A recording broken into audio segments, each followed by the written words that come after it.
باڵێ بینێرانی پایتەختی میدیا ساڵتان لەبێت لە گوندی شەناغی سەر بەناحەی سەرگەڕانم کەمێک پێش ئێستا شاندی پارتی دیموکراتی کوردستان لە ئەنجومەنی پارێزگای کەرکووک بە سەرۆکایەتی مامۆستا حەسەن مەجید سەرۆکی فراکسیۆنی پارتی دیموکراتی کوردستان و مامۆستا شۆخان حوسێن ئەندامی ئەنجومەنی پارێزگای کەرکووک لە پشتی پارتی دیموکراتی کوردستان ئەو لە پشتی منەوە دەبینن ساتی گەیشتنی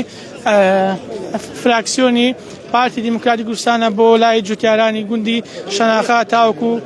پاڵپشتی خۆیان بۆ جوتیارانی ئەم سنوورە دووپات بکەنەوە. من دەمەوێت بچم خۆیان وەربگرم و تاوەکو بزانم ئامان زەم سەردانەیان چییە، دەمەوێت لە دوانی خۆیان وەربگرم. ئەگەر کامێرەمانەکە هاوکار بێ لەگەڵم مامۆستا ساڵ لێبێت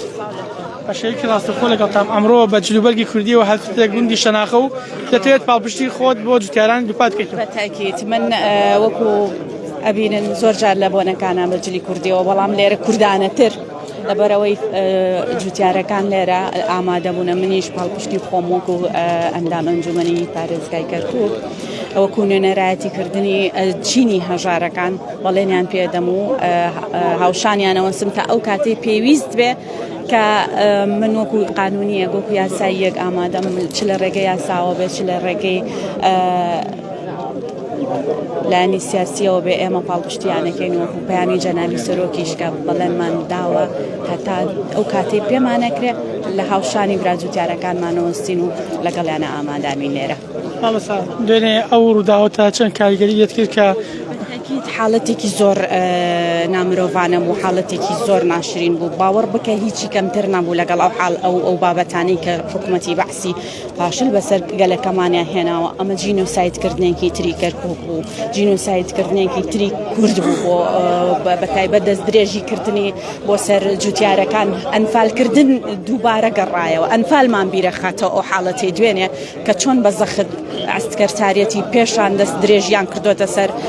دانیشتوانی دێکان و جوتیارەکان، بۆیە ئەوەی دوێنێ بینیمان هەمان حاڵەت و هەمان یادەوەریمان بیرەخاتەوە بەداخەوە. هیچ کاتی ئەمە بۆ بابەتێکی مێژووی و لەبیر نەکراو،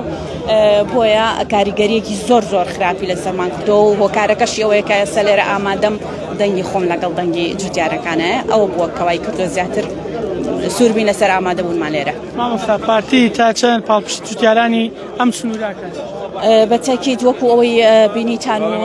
جەنابی سەرۆک خۆی هاتە زەرخەت و بەڵێنی ئەوەشی داوە کە ئێمە بە هیچ شێوەیەک جوتیارانی خۆمانیان یەک تاکە کورد لە هەر شوێنێ بێ من جێی نایڵین و هاوشانیان نووسین و هەر کاتێ پێویست بکە ئێمە دەنگی خۆمان لەگەڵ دەنگ.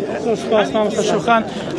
بەڵێ من دەمەوێت بچمە لای سەرۆکی فراکسیۆنی پارتی دیموکراتی کوردستان بەڕێز مامۆستا حەسەن مەجید هاتووەتە بەشەیەکی مەدانی بە جلوبەرگی کوردیەوە هاتووە ئێرە. مامۆستا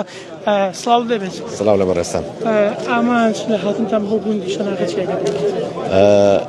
هاتنمان بۆ ئێرە جێبەجێکردنی ئەرکێکی سەرشانی خۆمان وەکو جێبەجێکردنی ئەرکێکی سەرشانی خۆمان هاتووینە بە جوتیارەکانمان بڵێن ئێوە تەنیانین ئێمە لەگەڵتانین لە چوارچێوەی یاسا و دەستورە بۆ وەرگرتنەوەی مافی جوتیارەکانمان و معلومی جەنابتانە ماوەیە ئەوە لە دوێنێوەکە و حاڵەتە بۆ جەنابی سەرۆک بارزانی لەسەر خەت بووە و پەیامی گەیاندووەتە حکومەت ناوەندی بڕیار لە عێراق، هەروەها جەنابی سەرۆکی هەرۆم و جەنابی سەرۆکی حکومەت بە هەمان شێوە لەسەر خەتن و ئێمە هاتوین بە جوتیارەکانمان بڵێن لە چوارچەوەی یاسادا وەکوتمان پشتیوانی تەواویانەکەین و ئستنکاری تەواوی ئەو بابەتاکەین کە دوێنێ ڕوویداوە و لەگەڵ لایەنی بەرپرسا قسەمان کردووە، پێمان گوتون هیچ کاتێ نەدوێنێ نە ئەمڕۆ نە سبەی ئەسکەر نەیتوانیوە چارەسەری کێشە یاسایەکان بکە، بۆیە ئەمە مەهامی ئەسکەر نییە، ئەمە مەهامی یاسا و دەستورە، بۆیە دەکرێت لە چوارچێوەی یاسا و دەستورە ئەم بابەتە چارەسەر بکرێ نەک بەهێز و بەوە. بۆیە داواشم لە هەمان کاتە لە براجوتیارەکانمان ئەوەیە کە تۆزێ نەنمتر و تۆزێ لە سەرخۆتر تۆزێت نەفەس درێژی تر بۆی کە بتوانین ئێستا وەفدێکی پەرلەمانی عێراقیش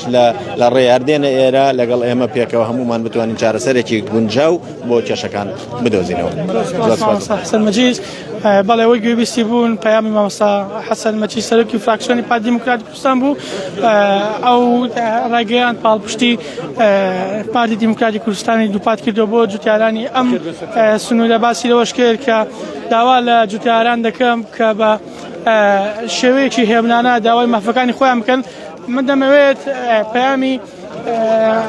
پەیامی جوتیارێک وەربگرم کە دەوێت لە ڕێگەی پایتەخت میدیاوە پەیامێکی خۆی بگەێنێت برا سڵاو لەبێت وتت پەیامێکم هەیە دەمەوێت لە پایتەخت میدیاوە بگەێن ئەگەر بیت ئێرە بدە لای باشە میوان دێت لەبە میوان ئەودیۆ مەمنون دەبم باشە ئەودیۆ مەمنون دەبم برا ئەگەر پەیامەکەت بگەێنیت فەرموو والله من هاتوومە پاڵپشتی لەم گوندە بکەم لە گوندی شەناغا بەڕاستیەوەی دوێنێ ڕوویدا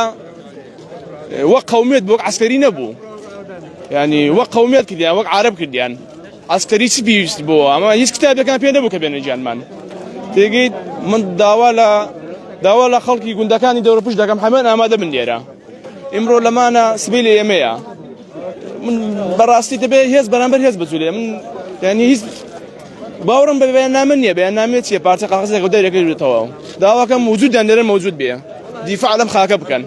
خاک پیرۆزە خاک شەرەفە خاک ناموسە خاک هەموو شتێکە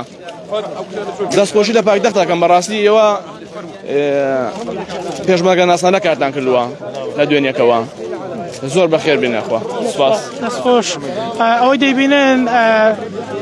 بە شێوەیەکی گشتی پیاماخوڵان و کەسایەتەکانی سنووری کەرکووک وە نوێنەری لایەنەکان چی لە پارتی چی لە یەکێتی سەدانی گوندی شەناغە دەکەن پاڵپشتی خۆیان بۆ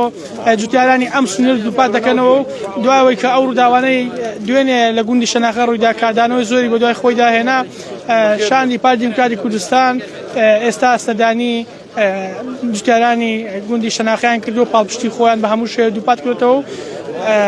ئەوان ڕایانگاتوە بە هەموو شێوەیەک پاڵپشتیتان دەکەین و لەگەڵتانین و هیچ کاتێک جێتان ناهێڵین.